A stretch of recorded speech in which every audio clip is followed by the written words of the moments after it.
In a recent survey, it was reported that less than 20% of all Christians read their Bible 4 times or less every single week, which means the other 80% of Christians are barely opening up their Bible. Let's just face it, it can be difficult to be consistent with your quiet time in terms of studying the Bible. So in this video, I want to give you 7 things, very practical things that if you do these things, then you can be more consistent with your Bible study in 2020, guaranteed. That's coming up today on The Beat.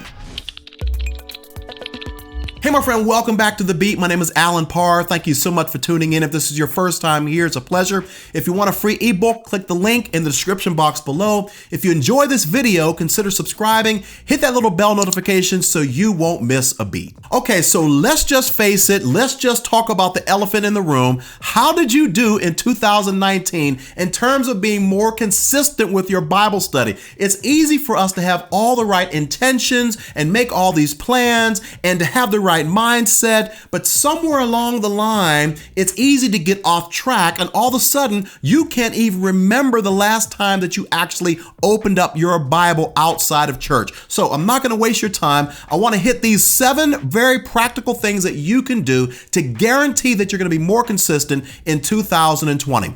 Number 1 is to be intentional. And I know you're like, hey, tell me something I don't know. That's the problem. I can't be intentional. But the question is, how do we do that? Here is the way that you are intentional. You have to have a plan in place for what you're going to do whenever you study the Bible. Most Christians, whenever we get up in the morning, if we even have the right intentions of spending time, we just open up our Bible and flip around and hope to land on something that is going to inspire us. That is not the way that you're going to become consistent. That's one of the quickest ways to be inconsistent with your Bible study.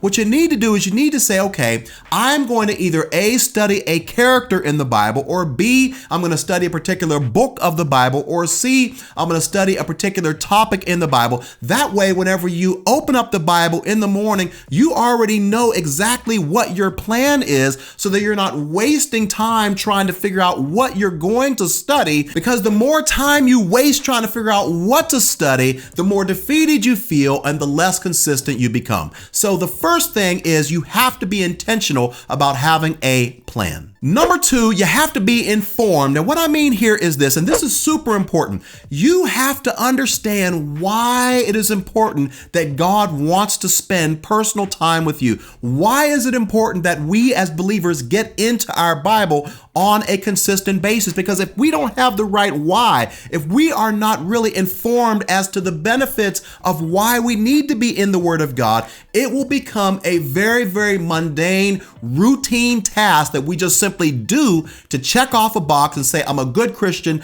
I read my Bible, I'm sure that God is not angry with me. So why do we have to read the Word? What are the benefits? Well, number 1, it's going to prepare you for ministry. So if you are doing any sort of local church ministry or ministry outside of church, or you're ministering to people that you're coming across, if you don't have the Word of God inside of you, then you won't have anything to pour into other people. You're just going to be going on old things and old scriptures and old cliches and old things that your pastor told you and all these things. You won't have a fresh word. You won't have fresh manna to be able to pass on to somebody else. When somebody needs advice from you and they need your wisdom, the more you hear from God and the more in tune you are with God, the more you'll be able to communicate what God's will is for this person. But if you're not connected with God, it's going to be very difficult. Another reason is it helps you defend and share your faith with other people. When people start coming to you and they're like, hey, what about this? Or what about this objection to Christianity? Or they have these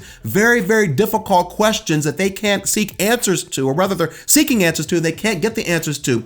If you're spending regular time with God, then you will be able to help them overcome some of the objections they have about Christianity. But another reason is that it girds you against temptation. So the more you have the Word of God entrenched in your spirit, the more the Spirit of God will bring back the Word of God and help help you fight temptation. I talk about this all the time on a lot of my videos. But another thing, and probably the most important thing, is that it develops your spiritual Christian character. In other words, if you want to be more like Christ in your relationships, at the job, with the people that you're in community with, it starts and it cannot be replaced with time spent with God in His Word. Number 3, the way you can be more consistent in 2020 is to be creative. One of the reasons why we are inconsistent with our Bible study is because, if we're honest about it, it gets stale, it gets mundane, it gets routine, it gets boring because we're doing the same thing every single day.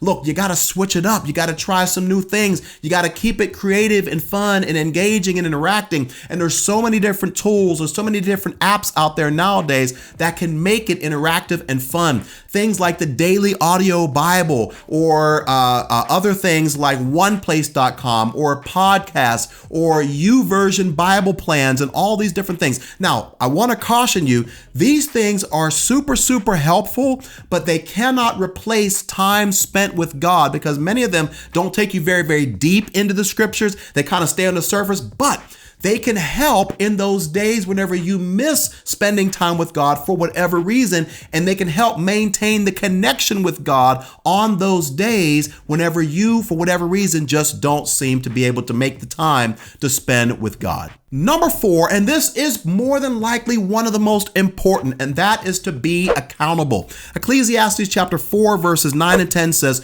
"Two people are better off than one, for they can help each other succeed. If one person falls, the other can reach out and help, but someone who falls alone is in real trouble." And what I mean by here in terms of accountability is not maybe what you think, but what I'm talking about is you may need to join some sort of organized Bible study, something like Bible Study Fellowship, which meets in most major cities. It's going to be something that's going to force you, literally force you to get into the scriptures so that you have something to share with your accountability group every single week. Sometimes it's important for us to just have something that we have to do because God knows that we're structural people. We need structure in our lives. And so you may have to do a Bible study with a friend, or a small group, or a church group, or, like I said, Bible Study Fellowship, something that's going to literally make you spend time with God, thus creating a habit in your life, leading to more consistency in your time with God. Number 5 is to be studious. And what I mean here is this.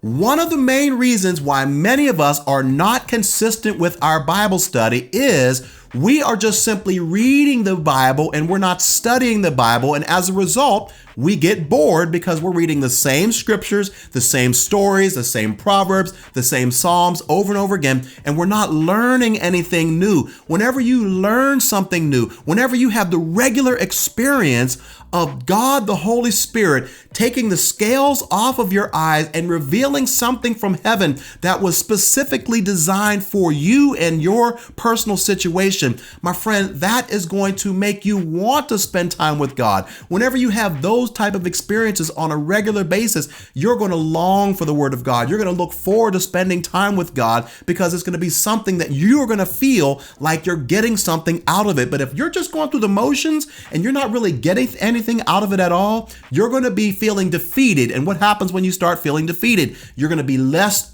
consistent with it. And after time, it's just going to basically disappear completely from your life. Number 6 is to be patient. And what I mean here is to be patient with yourself. Listen, Bible study should not be some sort of legalistic thing that you do to make yourself feel better or to convince God not to get you or do something bad or allow something bad to happen to you. You need to be consistent with yourself. Sometimes that may mean, you know what, God, I'm going to give you the best 5 minutes that I have today, but I just struggled. I couldn't get 30 minutes in with you today. I couldn't get the 45 in. And don't beat yourself up for that. Celebrate those wins in your life. And while I'm on this, Understand the season that you are in. Listen, I've got 2 kids, a 2-year-old and a 1-year-old at home. And if any of you out there are in the same boat, you know sometimes how difficult it can be to get up in the morning and spend consistent quiet time with God when you got everything going on. You got so many things on your mind. So be patient with yourself, give yourself grace and pace yourself. Start with 5 minutes, then 10 minutes, then 15 minutes, and work your way up and celebrate the successes that you have as you become more consistent in your time with God. And the 7th and final way that you can be more consistent in your Bible study this year is to be focused. And what I mean by this is you may have to go on a specific focused fast for a season so that you can get yourself back in the rhythm of spending time with God. This means you may need to give up something of significant value, such as food, such as exercise, such as social media, such as time spent watching TV or your favorite TV shows. You may have to give up something on the surface so that you can force yourself to go deeper, so you can focus on your relationship with God and developing that intimacy with God. My friend, I can't speak for God, but I can say with absolute certainty that something special is going to happen whenever you make the decision to fast and give something up to spend that time with God instead. So, my friends, how did you do in 2019 with your quiet time with God? Let me know in the comment section, and also let me know what are some ways that you have found that has worked for you in terms of being more consistent with your Bible study. What are some things that you're planning on doing in 2020 that may help other people who are watching this video and watching these threads? Leave that in the comment section below. I'd love to hear from you. If you found this video helpful in any way, feel free to share it with a friend. Also, if you haven't done so already, I would love it if you would subscribe. Check out some of the other videos on this channel. Thank you so much for watching. I'll see you next time on The Beat.